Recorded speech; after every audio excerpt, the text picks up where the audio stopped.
नमस्कार, स्वागत है आपका हमारे यूट्यूब चैनल पर। बात करते हैं कक्षा 4-5 हिंदी कार्यपत्रक 91 की। 91 के ऊपर आपको एक कहानी दी गई है। इसमें विराम चिन्हों का प्रयोग किया गया है, उसको देखना है, समझना है। फिर कहानी को पढ़कर नीचे दी गई तालिका में आपको लिखना है। पहला है जिसको पूर्ण विराम बोलते हैं, उसका वाक्य आपको उस कहानी में से ढूंढ के एक लिखना है। एक खरगोश था। फिर अगला है इसको प्रश्नवाचक बोलते हैं। इनमें दो तरह के या प्रश्न क्यों न दुकानदार से मांग लो। यहाँ पे देख लेंगे आप, यहाँ पे प्रश्नवाचक इस वाक्य को भी लिख सकते हैं, इस वाक्य को भी लिख सकते हैं। प्रश्नवाचक चिन्ह का प्रयोग हुआ है और अंत में एक और आया है, यहाँ पर भी प्रश्नवाचक चिन्ह का प्रयोग हुआ है। फिर बात करते हैं अल्पविराम की। तो अल्पविराम का प्रयोग वह सोचने लगा के बाद में किया गया है और ये वाक्य के शुरुआत में दूसरी लाइन में यहाँ से शुरू होता है, यहाँ पे अल्पविराम लगाया गया है। फिर बात करते हैं तीसरे प्रश्न की। यहाँ वाक्यों में पूर्ण विराम लगा है, आप इनको इस प्रकार लिखिए कि इनके प्रश्नवाचक चिन्ह लग जाए। जैसे यहाँ पे हॉकी भारत का खेल है, तो हॉकी किसका खेल है? राम आम खाता है, तो यहाँ आ जाएगा राम क्या खाता है, प्रश्नवाचक चिन्ह लग जाएगा। आशा गीत गाती है, आशा क्या करती है। फिर आपको और विराम चिन्ह कौन कौन से हैं इसके अतिरिक्त शिक्षक की मदद से आपको यहाँ लिखने हैं। जैसे अर्धविराम इस तरह से होता है, एक डॉट और एक कोमा। फिर ये उपविराम विस्मय सूचक होता है, अवतरण चिन्ह होता है। तो इस तरह से इन चिन्हों के बारे में भी आप यहाँ लिखेंगे। 92वें कार्यपत्र की बात करते हैं। यहाँ पे राहुल ने लिखा है कि मैं राहुल हूँ, कक्षा 4 में पढ़ता हूँ, वैसे अपनी कक्षा की लंबाई में सबसे छोटा है। अपने बारे में यहाँ लिखा है। इसी तरह राहुल ने लिखा, वैसे आपको आपके बारे में लिखना है। जैसे मैं रमेश हूँ, कक्षा 5 में पढ़ता हूँ, मेरी उम्र 10 वर्ष है, मैं बस से विद्यालय जाता हूँ, मैं प्रातः जल्दी उठता हूँ, मैं अपना कार्य स्वयं करता हूँ, राकेश मेरा प्रिय मित्र है, मैं क्रिकेट खेलना पसंद करता हूँ। इस तरह से अपने बारे में यहाँ लिखेंगे। यहाँ एक कविता है जिसमें मछली कछुए से पूछ रही है क्या लगते हो मेरे, सांप पूछता है कछुए से हाल साल है क्या तेरे, सूरज ने धरती से पूछा क्यों लगा रही हो फेरा, और धरती ने सागर से पूछा क्यों मुझको है घेरा।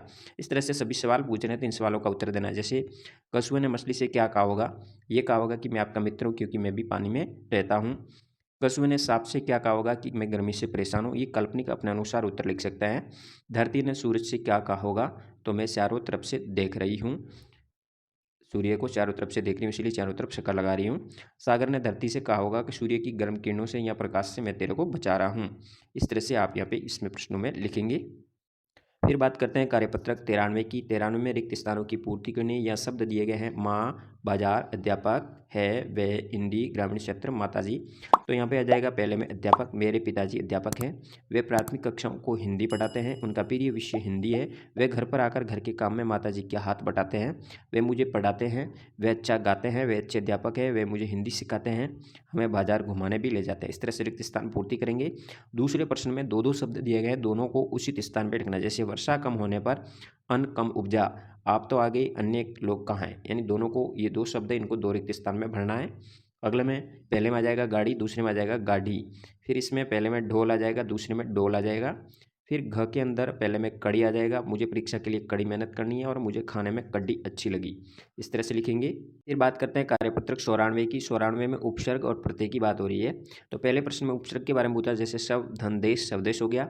इसी तरह वी के साथ देश जोड़ने पर विदेश हो जाएगा, उप के साथ देश जोड़ने पर उपदेश हो जाएगा, प्र के साथ देश जोड़ने पर प्रदेश हो जाएगा। फिर अगले में प्रत्यय लगाना है। जैसे माल धनदार, मालदार, जमीन धनदार, जमींदार, हवा धनदार, हवादार। मधुरता, मधुरता हो जाएगा। या ता प्रत्यय का प्रयोग करना, सरलता, सहजता, इस तरह से लिखेंगे। फिर अगले में प्रत्यय और उपसर्ग अलग करना है। इधर वाले में प्रत्यय दिया गया उपसर्ग और इधर वाले में प्रत्यय।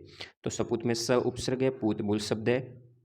यहाँ होगा सु, गम, वि, ज्ञान, सम, कौण, अप और मान, अलग अलग हो जाएंगे। आगे वाले सब उपसर्ग कहलाएंगे।